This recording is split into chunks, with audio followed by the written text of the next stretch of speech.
So next we're going to be looking at graphing vertical and horizontal lines. So on example 1, it says graph y equals 3. Well, we're used to graphing things in slope-intercept form. Remember, slope-intercept form is y equals mx plus b. And when I look at this problem here, let's see, y equals 3, I don't have an x.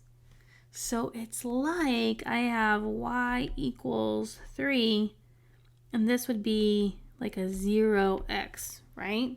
Because that's the only way that wouldn't be there if it was 0x. Because 0 times anything is 0. Well, let's go ahead and see what happens when we graph this. I'm going to begin with b, and b is 3. So I'm going to go up to 3 on my y-axis. My slope is 0. Now remember, we learned that when our slope is 0, that means that we have a horizontal line. So something that looks like this. So that horizontal line is going to go through our y-intercept. And remember, we need to always have arrows at the ends of our line. So whenever you have y equals a number and no x, like how we have here, you will always have a horizontal line that goes through your y-intercept. So,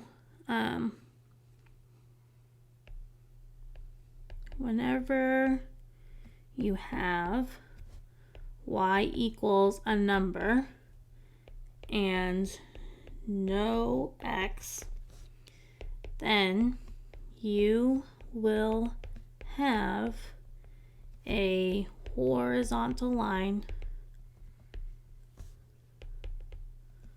going through the y-intercept. Take a minute, pause this video, write this down. This is very important. We'll be using it throughout the rest of the year. So take the time now to write this down and have it in your notes. Let's look at example 2. So on example 2, I have x equals negative 2.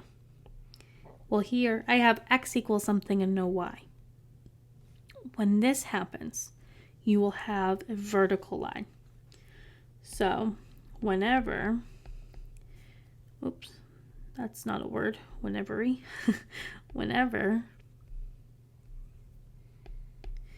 you have x equals a number and no y, you will have a vertical. So vertical is straight up and down. Horizontal is left to right. A vertical line going through the x-intercept. So take a minute to pause this video and write this down. Like I said, this is very important. All right, so our equation is x equals negative 2. So we're going to go to where x equals negative 2. I'm on the x-axis because we're dealing with x and not y. A vertical line is straight up and down.